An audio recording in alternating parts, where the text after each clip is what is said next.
I'm Lanikia, and you're watching What Happened on the Soaps. This is the Bold and the Beautiful edition. Now, Mila is right here, so I'm just letting y'all know you might hear her. But let's get right into this. On a scale of 1 to 10, I'm going to give this one a 6. Today is Monday, May the 8th, 2023. I hope you guys had a wonderful weekend. We see Taylor and Liam. Lord have mercy. Taylor goes and she tracks down Liam because she said, your office said I would be there. Now, Wyatt is gone and he's left Liam with the check. I said, what you still doing there with Liam? But okay.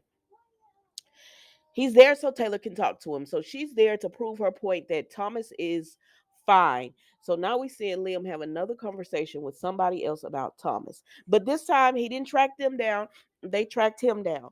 And so he does have a point where he tells Taylor, well, you're not really objective. I know you're a therapist, but you're not objective because that is your son. And she says, I know. She said, but now I've gotten really good that I can spot the signs if I see Thomas starting to go, in a direction he shouldn't go. I said, okay, child. And she said, yeah, I've gotten really good at that. And I said, okay. And so she said, and so I know he's changed. And you trust Hope. So if you trust Hope, then you should trust her in knowing that if anything happens with Thomas, she would kick him to the curb. She would not let him stay around. So just trust Hope. And he says, I do trust Hope. It's Thomas I don't trust. And I know you're his mom. And Steffi has said the same thing. I just hope such a good person. And she said she is. And she's already made it very clear to him that if he does anything or if anything happens, he's out of there. And he says, well, I just hope that Hope is not setting herself up for disappointment and everything.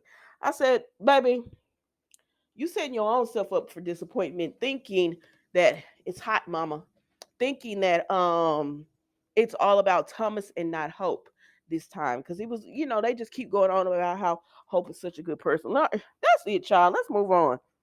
There's nothing y'all gonna say that is going to convince Liam, and I understand. So then Thomas comes. Thomas is in the office sketching, and he's designing, and he says, "I can't possibly be that couldn't, that couldn't work. That couldn't be what it is, or whatever." Because he's thinking about how Hope was treating him, or whatever, right? And so Ridge is like, "What's going on?" Now Ridge guard was automatically up. That's how you know Thomas is. I told you it was hot, mama. That's how you know Thomas is onto that's how you know Ridge doesn't have his guard completely let down with Thomas because he was like, "What you talking about? What you saying?" And Thomas tried to make an excuse about, "Oh, I was just talking about the designs and everything." And he said, "Well, okay, it is about Hope." But Thomas didn't let on to what he was really thinking because what he's really thinking is Hope couldn't be possibly trying to come on to me, right? Yes, she is. But he just tells Ridge that, you know, Hope forgave him and the family's forgiven him and he feels so grateful to be back and look at the reviews. But it's just that he almost made it seem like it's just I can't believe this is all happening to me, like everybody's been so forgiving and stuff. And Rich said, well, excuse me, y'all, you deserve it. You've proven that you are changing. And so don't beat yourself up, don't be so hard on yourself and everything. And you and Hope make a great team, and yada yada yada. And Thomas is just like, yeah, he doesn't tell Ridge the real reason that he was thinking that, which is that he thinks that Hope is attracted to him because Thomas doesn't want to come off as that obsessive guy again. So I guess he's gonna let this go, even though he probably should have just went ahead and told Ridge the truth, so they could have got to the bottom of it. But Ridge says he's about to go and congratulate Hope on the numbers, with the line and everything, and Thomas stops him, and they continue to talk about, you know, him thanking Ridge for having his back through everything and forgiving him because he knows he's done some dark things, but Ridge has forgiven him all of it. And Ridge is like, "You're my son, and I'm proud of you. I'm proud of your change." And that was it with them, y'all. I'm trying to make it to 8 minutes, child, but I don't know, child. So then we go over here to Hope and Steffi. Now, somebody put it in my comments and they said, Because I understand why Steffi would call Hope out. But then they also said in the comments, but it's Steffi's fault this is going on because she pretty much put Hope in a position where she had to work with Thomas. And I said, you know what? You're right too. You're right too. I mean, it's entertainment, so we all have our opinions, and I could see it both ways too. So I agree. That Steffi, you put her in this position because Hope didn't want to do it, right? Now, at one time, Hope did, but that was then she was in panic mode. She wasn't having feelings for Thomas then. She was just in panic mode. So now, what you see what you saw, and you want to call Steffi out now, call Hope out. Now, I don't mind Steffi calling Hope out, but she took it too far.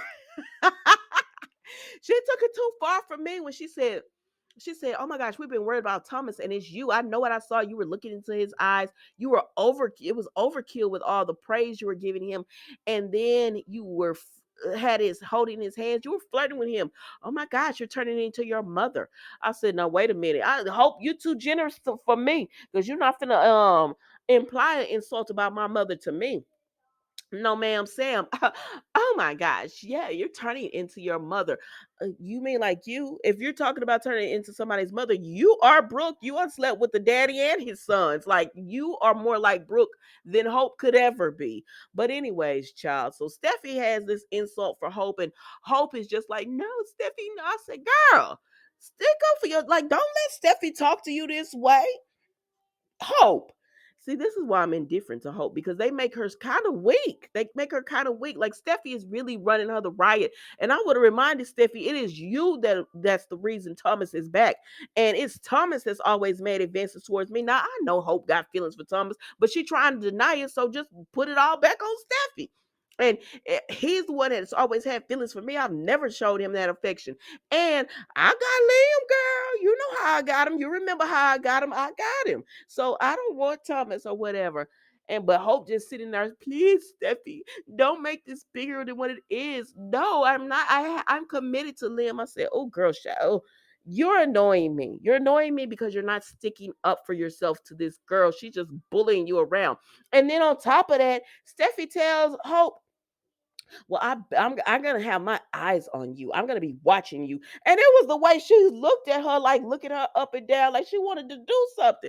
And then went to the door, turned around and looked at Hope again, and then walked off like she was all big and bad. I said, Hope, I can't stand you. I can't stand your old weak self. You get on my nerves. You just works my nerves. I can't stand weak people. Get a backbone.